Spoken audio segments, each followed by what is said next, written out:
Simula na ulit tayo sa ating paksa. Ito ang ating part 2, pangalawang latagan. Ang mga unang magsasalita si Kuya Hero. Kuya Hero, ang tunay na Diyos ba ay namamatay? 3 minuto sa'yo, Kuya Hero. Lo, sila muna. Di ko nga alam yung topic, di ko nababasa. Ang tunay na Diyos ba ay namamatay? Tunay na Diyos, syempre hindi. Paano mamatay yung Diyos? Di naman bumaba rito sa langit yun. Jordex kasi, di sinasabi. Ikaw na inuna ko. Diyos me, ako talaga. Sige. Hindi naman, alam niyo, sa totoo lang, kung talagang lalalamin yung pag-aaral, no, ng kasulatan, marami pa kayong matutuklasan. Kagaya ng Ethiopian Bible. Yung historical event na nangyari noon, tanging ang Ethiopia lang ang hindi na-impluwensya ng mga Romano. Yan. Hindi sila nagawang pasukuin. Hindi nga sila umattend ng patawag ng konseho noon sa Nicaea, no? Nanatili sila doon. At ayon din sa kanila, no, maliwanag na may ibig silang paliwanag regarding sa 40 days no namatay si Kristo, no. So therefore, along the way na nagsusuri talaga ako, hindi talaga namamatay yung Diyos. Lumalabas pa nga yung ibang konsepto niyan eh. Gawa-gawa nga lang ng Romano yan eh. No? Kasi ginamit nila ang scriptures para mag-manipulate ng mga tao noon para sumali sa krusada. Yan. Eh syempre, yung mga hindi naman nagbabasa talaga, kagaya ng ibang mga kaibayo natin sa pananampalataya, puro mema lang ang alam. Marites yan. No? Saan ka nakakita Diyos namamatay? Walang laman at buto. Oh. Yung isa, si mabuting gawa, nagtatanong. Di assignment mo yan, ikaw nagtatanong eh. Oh. Logic na lang, nung si Kristo, di ko na babanggitin yung mga talata, si Kristo umaakyat sa langit. Kung espiritu yung banday kikita ng mga apostol, hanggang sa hindi na sila maabot nung visual na paningin ng mga apostol kasi nga tatakpan na siya ng mga ulap. So therefore, habang umaangat siya, nakikita siya. So hindi espiritu 'yon. No? Pero yung katawan ni Kristo, glorified body na 'yon. Ngayon, tanong, may dugo ba't laman si Kristo doon, may buto? Eh wala naman binanggit sa Biblia naging espiritu siya doon eh, na hindi na siya nakikita, no? Ginagawa niyo kasi fairy tale yung Bible. Sa 1:7 pa lang na Apocalypse, bababasa, makikita eh. O paano mo makikita yung espiritu? Logic. Di ba? Espiritu yun, ano yun? Di siya nakita. Pati nga yung mga nagsiulos, makikita siya eh. Okay. Salamat. So, next na tayo. Sino ba number 2? Kuya Balse. Yan, ito na yung pangalawang latagan natin. Talaga hindi naman pwede mamatay ang tunay na Diyos eh kasi kailangan ang Panginoon Kristo sabi niya nga ang lahat ng kasulatan ay nagpapatungkol sa kanya. Kaya kailangan tuparin niya yung kasulatan doon na kung paanong anak din siya ng karpentero sa laman. Ang ibig sabihin ay na ang Panginoon hindi lang lagi doon sa templo, maaaring sinasama niya rin yung father niya sa laman si Joseph din na nagkarpintero. Kaya makita natin, baka makisig nga talaga itong Panginoon natin. No? Una, no, kung titingnan din natin na pagiging Diyos ni Kristo, no, talagang siyang Diyos talagang nagkatawang tao na hinubad niya, na madalas sinasabi ko na siya rin may karapatang kunin at ibalik niya yung buhay niya. Yung absolute truth na talagang siya pa rin yung katawan niya na nandun, pero yung pagiging Diyos niya, nandun sa kalikasan niya pa rin. Dahil nakakabasa siya ng kaisipan ng tao, nakikita niya ang spiritual na bagay na hindi natin nakikita sa mata natin, na sinasabihan niya, Satanas, lumagay ka sa likuran ko, na sinabihan niya si Peter doon, na nakikita niya mga bagay na spiritual na hindi natin nakikita ng ating mga mata. Na kung paano si Eliseo, na sabi niya doon sa alipin niya, na natatakot siya dahil kukubin sila ng mga kaaway napakarami. Sabi ni Eliseo, huwag kang matakot dahil napakarami ang magtatanggol sa atin. Nang hinawakan ang ulo yung servant na yun, yung alipin ni Eliseo, binuksan ang tinatawag na spiritual eye, nakita niyang ang laksang mga mga mandirigmang anghel. Ang ibig ko sabihin doon sa spiritual eye natin, na bagamat nandito tayo sa physical natin, hindi natin makikita ang mga spiritual na bagay na nasa katawan natin ngayon. Kaya makikita natin na ang Panginoon na sinasabi natin mula sa paglalang niya, sinasabi na ang Espiritu ng Diyos ay nandoon na siya. Kaya sinasamba natin ang Diyos sa Espiritu eh. Di ba? Ang Espiritu na ito nung walang hanggang, kaya kung papaano sabi ng Panginoon, kailangan ipanganak tayo muli para makita natin ang spiritual na mga bagay. Kaya nga sabi ng Panginoon, kung papaano ipanganak sa laman ay sa laman nga, ay kinakailangan ipanganak din tayo sa espiritu para makita natin mga spiritual eye na hindi natin nakikita ng physical nating kalagayan. Kaya nga sabi ng Panginoon, kailangan Nicodemus ipanganak ka sa espiritu. Kung paano kang ipanganak sa laman, ay kailangan ipanganak ka sa espiritu. Si Nicodemus, bagamat na walang kaalaman sa espiritu, sabi niya, paano ako makakapasok sa tiyan ng nanay ko? Di ba ganun yung kaisipan niya sa physical niyang kaunawaan? Hindi niya maunawaan ng mga bagay na physical, spiritual pala. Hindi niya maunawaan yun. Matatapos na. Tuloy ko na lang po mamaya. Okay, salamat kay Barces. Salamat ko na kay Jordex. So ayun, mukhang may magkakadebate sa ating platform sa mabuting gawa at si Kuya Hero naghahamunan na. Ay, aray ko. So ituloy na natin kasi naudlot yung kanina yung finite eh. Yung finite being ng ating tinatawag na divine person, yun yung si Kristo na divine person. Siya yung Alpha at Omega, siya yung first and the last. Siya yung tinatawag nating creator. So ngayon, ang tanong dyan, kasi meron siyang hypostatic union, God died ang topic. Tunay na Diyos ba ay namamatay? Kasi kung hindi namamatay ang tunay na Diyos, nangangahulugan piking Diyos si Kristo. Kasi hindi nga siya tunay na Diyos. So ngayon, ang tanong, ano yung tinatawag nating source of death niya? Siyempre, yung pagkatao niya. Yan yung finite niya. Habang yung infinite, yan yung spirit. Yan yung nasa loob niya, yung tinatawag nating divine person. Divine person, divine yan na nature. Kasi meron siyang tinatawag na human nature at meron siyang divine nature. Pero ang katawagan sa kanyang kabuuan, divine person. So ngayon si Kristo, meron siyang dalawa, hypostatic union, yung source ng kanyang kamatayan sa krus ay siyempre yung katawan niya mismo. Kasi yung katawan niya finite yun. So ibig sabihin, pwede yun mamatay kung gustuhin niya. So yun nga yung ang pantubos kasi doon sa Levitico na aklat mga kapatid, ang alay na handog nila doon sa Diyos, dalawa. Siyempre, dalawang tinapay. Kung ikaw man ay pulubi, dalawang kalapate. Kung ikaw mayaman, dalawa din. Isa sa Diyos at isa sa kasalanang susunugin. So yan yun si Kristo. Makikita mo ang hypostatic union sa pamamagitan lang dun pa sa Levitico. Kung paano maghandog ang mga Hudyo, yan yung katauhan ni Kristo.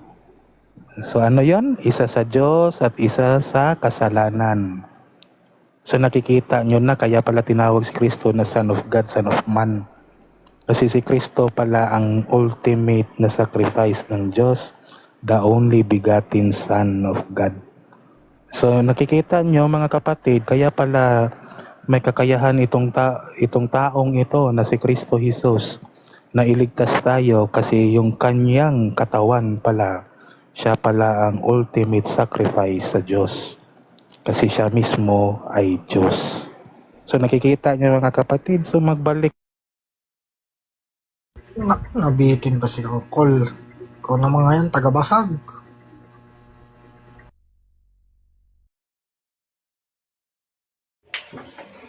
Ayon, ang topic natin, walang Diyos verbatim na namatay, ano?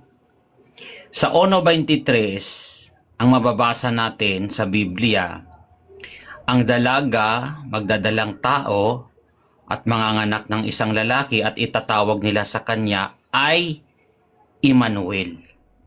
Na kung liliwanagin, hindi lalabuin na kung liliwanagin yung ipapanganak, tatawaging Emmanuel, ibig sabihin, sumasa atin ang Diyos. Verbatim yan, sumasa atin ang Diyos. Hindi lalabuin kasi kung lalabuin, sumasa atin ang tao. Hindi po ganon. Sumasa atin ang Diyos. So, ibig sabihin, yung pinanganak na Jesus, Diyos yun. Ngayon, sinasabi, may Diyos ba na namamatay? Walang Diyos na namamatay. Hindi pwede yun. No? Ngayon, dahil nga sa katwirang sinasabi sa Biblia na ang anak ng Diyos nagkaroon ng bahagi sa laman upang kanyang malipol yaong may paghahari sa laman, no, sa pamamagitan ng kamatayan, yung diablo, no, kailangan din siya makabahagi noon. Ngayon, mayroong Diyos na, kasi ang conclusion talaga noon, yung pinanganak talaga, Diyos talaga yun eh. Diyos yun. Yun kasi yung nakasulat, hindi natin pwedeng baguhin yun eh.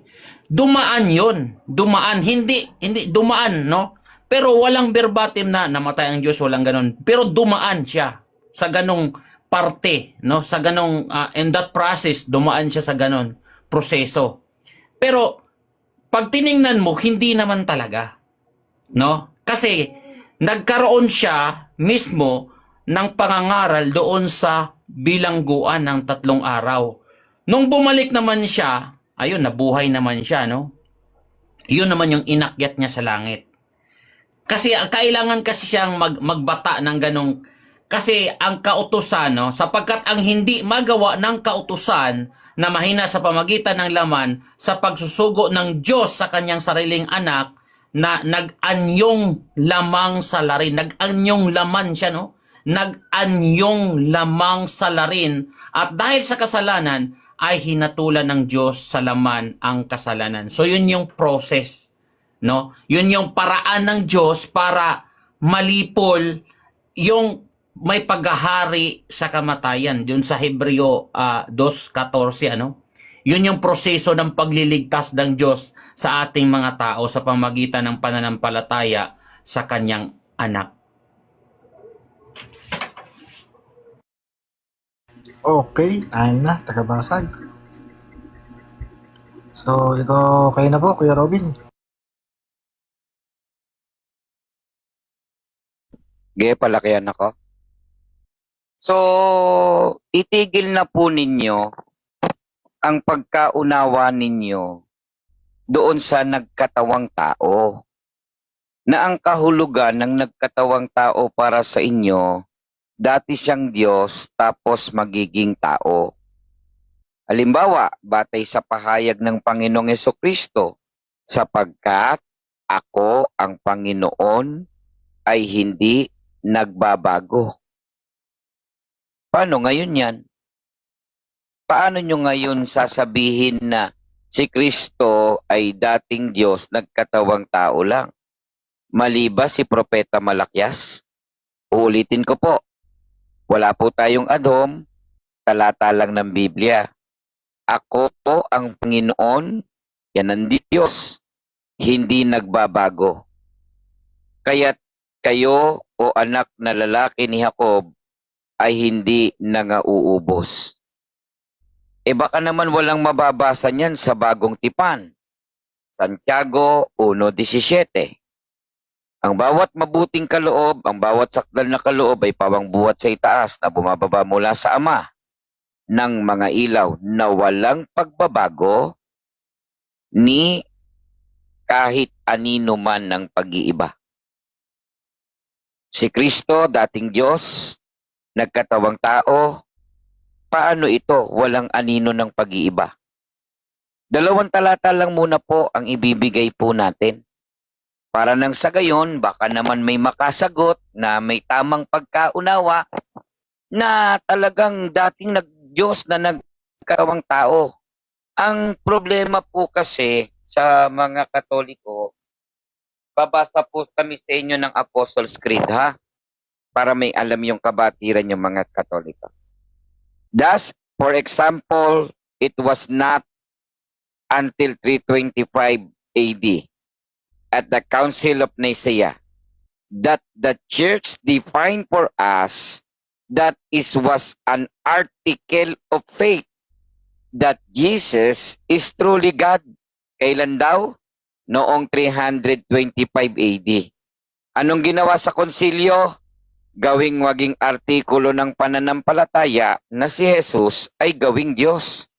Pagdating naman ng 381 sa konsilyo ng Constantinople, ang Espiritu Santo ay gawing Diyos.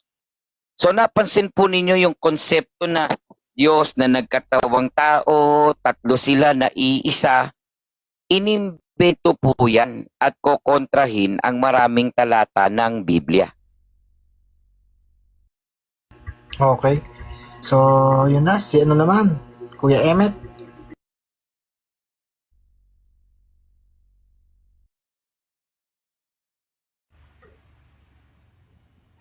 Okay, basa tayo, no? Basa tayo Isaiah. Sabi dito, El Olam is tetragrammaton. No, sabi, the everlasting God is Yahweh. The creator of earth does not faint. Okay. The youth shall be weary and men shall fall. Yung tao napapagod.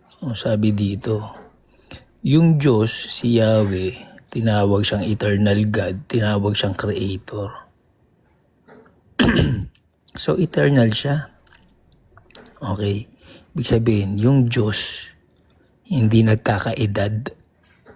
Hindi tatanda. Hindi pwedeng bata siya nung araw tapos tatanda siya. Hindi pwedeng pinanganak siya tapos magiging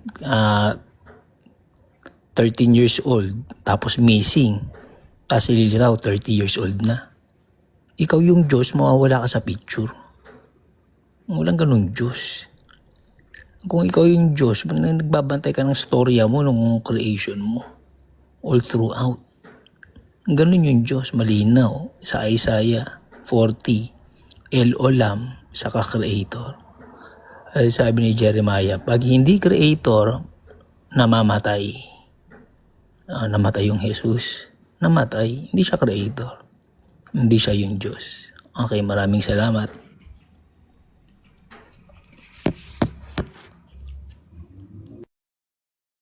Okay, lipat na tayo. So, si Kuya Isgad na. Umakyat tayo. Gustong magpahayag. May bakant tayo.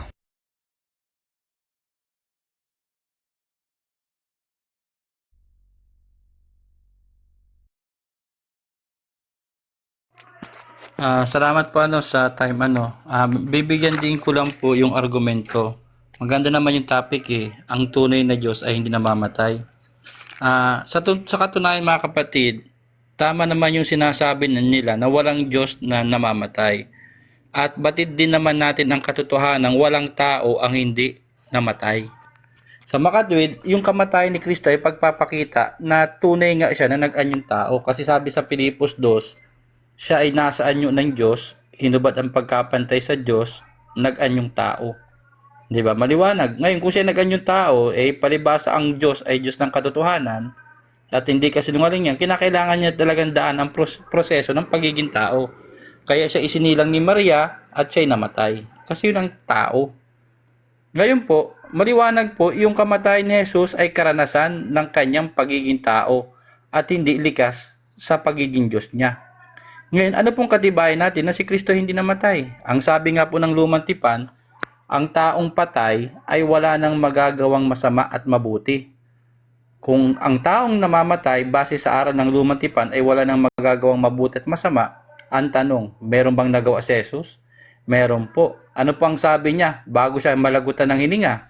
Ang sabi niya doon sa isang tulisan, ngayon din ay isasama kita sa paraiso. Meron bang patay na may kakayahang isama ang tao sa isang lugar? Di ba? Ibig sabihin siya ay buhay. yung buhay na yun ay ang Diyos. Yun ang kanyang kalikasan, pagiging Diyos. May kakayahan siya na dalhin ang isang taong patay sa isang lugar na tinatawag na paraiso. At nang si Kristo ay nasa paraiso, ang sabi nga po ng Lumang Tipan, ang taong patay ay wala nang magagawang masama at mabuti. Ay anong ginawa ni Jesus? Ang sabi nang siya'y nasa daigdig ng mga patay ayon sa unang Pedro, siya ay nangaral ng salita ng Diyos. Ang pangangaral niya ay hindi sa panunumbalik, kundi sa pagpapalakas loob ng mga taong nagtitiis alang-alang sa Kanya. At nang siya'y muling mabuhay, hindi naman ang Ama lang ang bumuhay sa Kanya o ang Holy Spirit, maging siya ay binuhay niya kanyang sarili.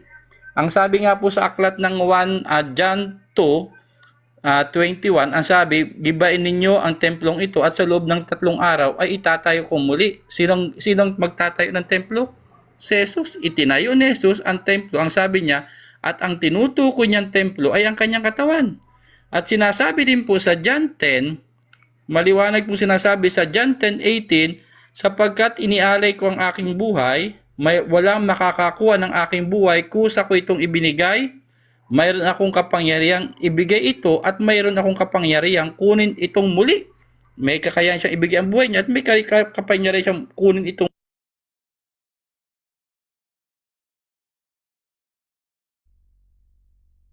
Ayun, nag-time na pala. So, si ano na? MBB. Oh, ba't naubos? Ito. Sino ba yung darating na nangako na darating? Siyempre, ang Panginoon Kristo. At mababasa natin yan sa Revelation 22:13 na nagsabi ganito. Ako ang Alpha at ang Omega, ang una at ang huli, ang simula at ang wakas. Amen. Siya pala yung simula at ang wakas. Hindi niya sasabihin to kung hindi siya talaga yung tunay na Diyos na kasama ng Creator na lumalang sa lahat. Kaya nga let us, likhain natin ang tao ayon sa ating wangis. Saan ba tayo nilikha? Siyempre sa wangis ng Panginoong Diyos. Kung paano inilikha ang tao, ganun din tayo inilikha sa pagkawangis ng Panginoong Diyos. Ang ibinigay sa atin, eternal life. Ang Panginoong Diyos, eternal life, hindi talaga siya namamatay. At ganun din naman yung binigay sa atin, hindi dapat tayo mamamatay, pero nung pumasok yung kasalanan, namatay tayo. At iyon yung ibabalik niya. At sabi niya, makinig kayo, wika ni Jesus, darating na ako, ang dala ko ang mga gantimpalang ibibigay sa bawat isa sa kanyang ginawa.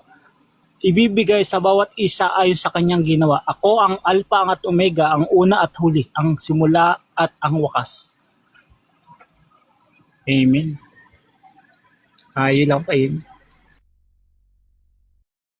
Okay, so wala nang papayag. Dadako na tayo sa tanungan. Wala na munang aakyat. So, ang unang magtatanong ay si Kuya Hero.